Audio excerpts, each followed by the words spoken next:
Where are all the moderate Muslims? Why don't they speak out as vociferously against acts of terrorism and brutal violence within the Muslim community as they do, let's say, against, as Robert said, the Pope's comments?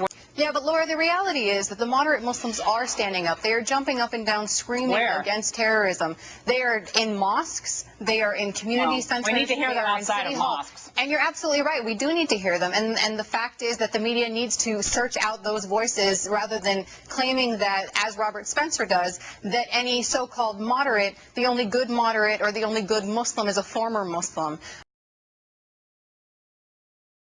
The kinds of accusations that are placed even against moderate Muslims who are doing the hard work inside of their mosques in order to promote the true message of Islam, which is one that upholds peace, justice, mutual understanding, equality, mercy. These are the teachings that Islam teaches.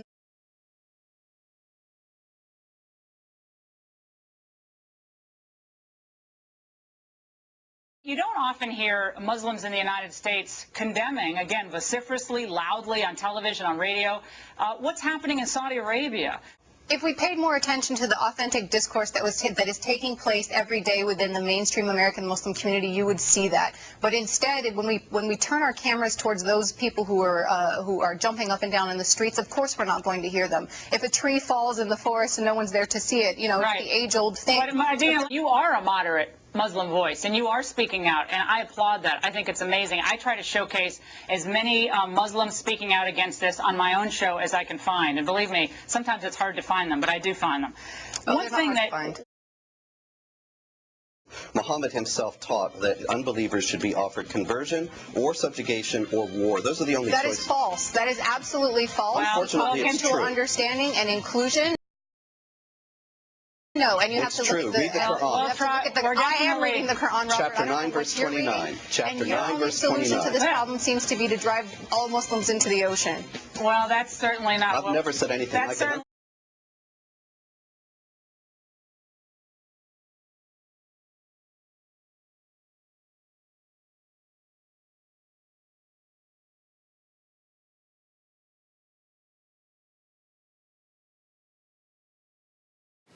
Good evening.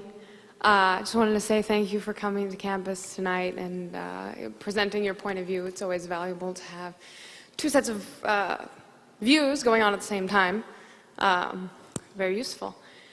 My name is Jumana Imad Musa Ahmed al-Bahri, and I'm a student here at UCSD. I was reading your literature. I found that much more interesting than the talk. And I found some interesting things about the MSA, which is an organization that's very active on campus, and it is hosting our annual Hitler Youth Week. You should come out to those events.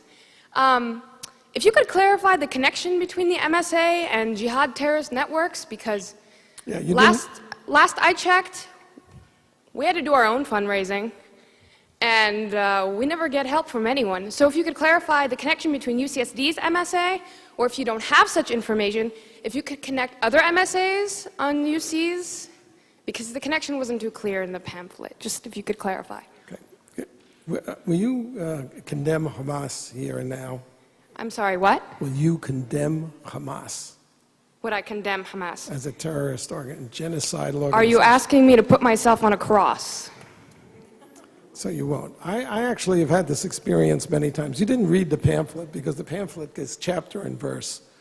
The main connection is that the MSA is part of the Muslim Brotherhood Network as revealed in the documents. I don't think you understood what I meant by that. I meant if I say something, I'm sure that I will be arrested for reasons of Homeland Security. So if you could please just answer my question. If you condemn Hamas, Homeland Security will arrest you. If I support Hamas, because your question forces me to condemn Hamas. If I support Hamas, I look really bad. If you won't condemn Hamas, obviously you support it. Case closed. I have had this experience, I had this experience at UC Santa Barbara where there were 50 members of the Muslim Students Association sitting right in the rows there. And throughout my hour talk, I kept asking them, will you condemn Hezbollah and Hamas? And none of them would.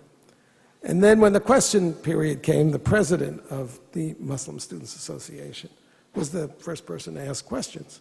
And I said, before you start, will you condemn Hezbollah? And he said, well, that question is too complicated for a yes-no answer. So I said, okay, I'll put it to you this way. I'm a Jew. The head of Hezbollah has said that he hopes that we will gather in Israel so he doesn't have to hunt us down globally. For it or against it? For it. Thank you. Thank you for coming and showing everybody what's here. And you're wearing a terrorist neckerchief. If you understood, You didn't hear the lady. could you please answer my question? You don't get to make a speech. Yes, sir.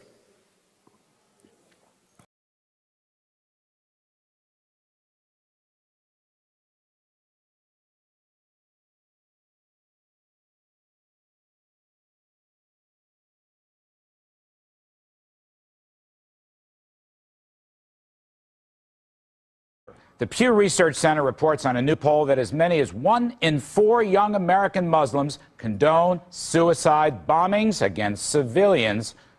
Where is the sort of modern Muslim element that would try to close this sort of thing down? Well, they're right beneath our noses. If we look to the headline of this survey, what it points to is Muslim Americans, mostly mainstream, middle class, moderate, sharing American ideals and believing that hard work pays off in this country. That's the headline on this story. When we look at the statistic about suicide bombing, it is indeed a disturbing one, but taken out of context, it's even more frightening. Well, now, when it comes to the Muslim American community, Mr. Emerson has it all wrong. I think you still our have to- condemnations of Al-Qaeda, of suicide bombing, of terrorism are on record, they're unequivocal, and that is the story of the mainstream Muslim community. We need to recognize and reinforce the mainstream rather than doing so with the marginal elements that we're all seeking All right, to. so Edina, I have no doubt that you are right. The majority of Muslims living in the United States are moderates and peaceful. I don't doubt that. I'll tell you exactly what we're doing about it. I respond to it with abject horror, just as you do and just as all Americans do. And it is not representative of the mainstream Muslim community. 5% is a reality that we have to deal with. But getting back to the other questions, what are we doing about it? Nobody is working harder to fight terrorism and extremism than the Muslim American community. We work with all levels of law enforcement. We work with our communities. We have a national grassroots campaign to fight terrorism that Mr. Emerson is well aware of, that is working with communities directly to ensure that extremism doesn't creep into our mosques and our community centers. The FBI knows it, the Department of Justice knows it, and why folks like Mr. Emerson can't recognize that is a puzzle to me, because it's being recognized out there. We have to get Muslims to be part of the solution, and we do that by recognizing their legitimate efforts. Listen, let me read to you just 3 different points here. And number 3, this is something that Ms. Edina Lekovic should be very familiar with.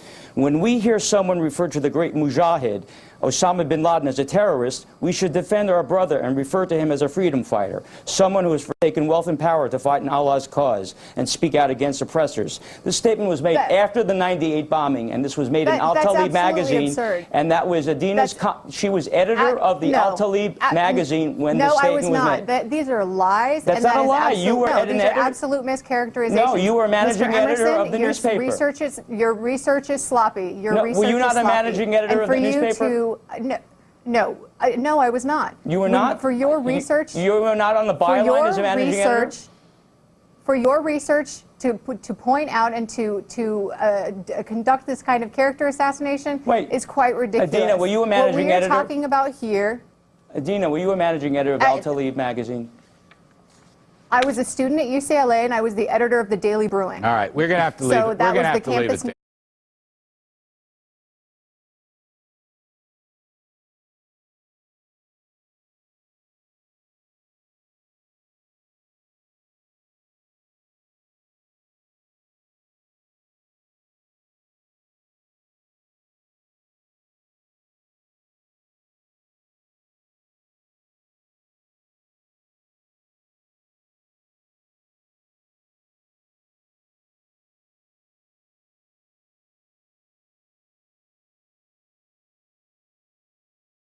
You're not going to believe what you're about to see. University of Central Florida, a taxpayer-funded university, sponsoring terrorist-sympathizing groups, stifling free speech. Islamic indoctrination is occurring all over this nation.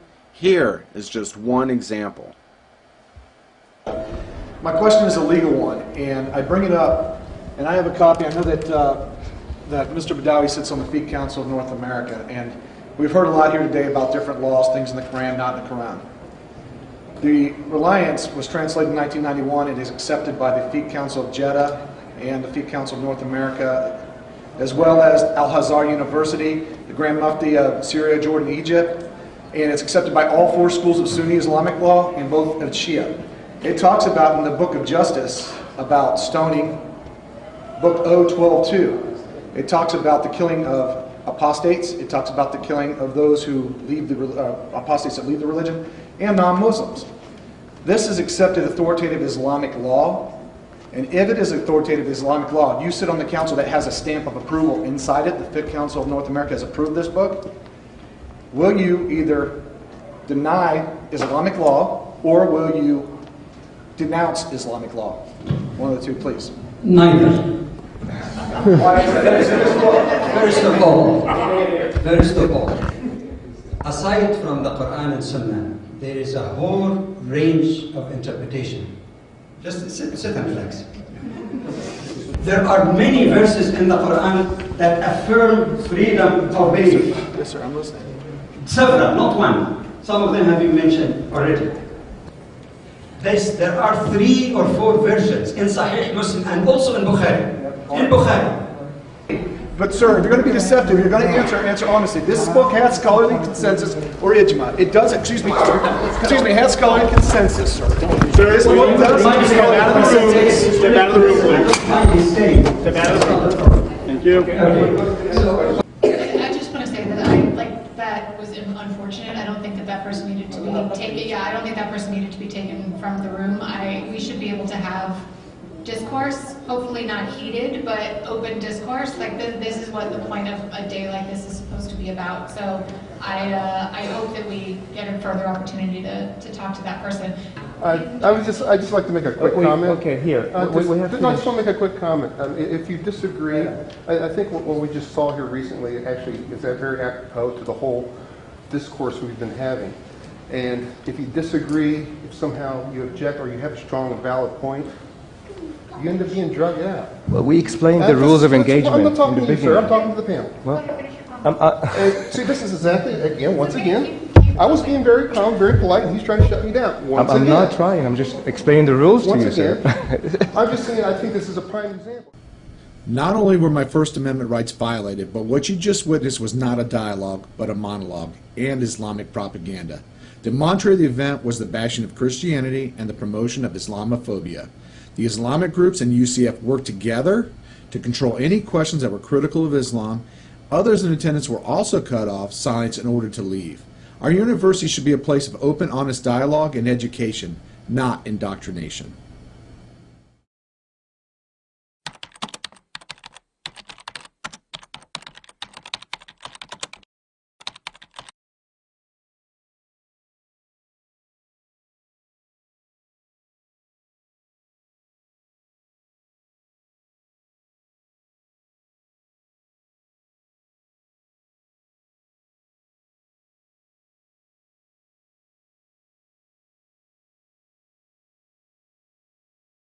Me.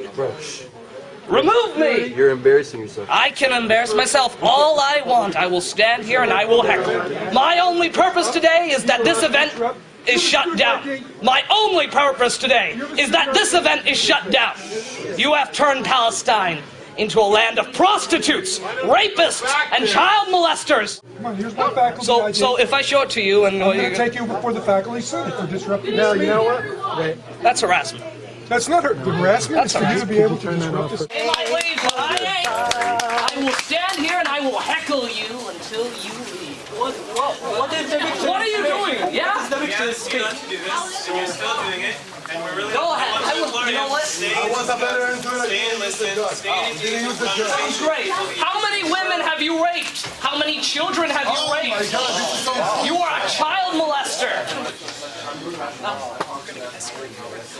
Let the cops arrest me. Let the cops arrest me. Officer, please arrest me. Arrest me. I would love to be arrested.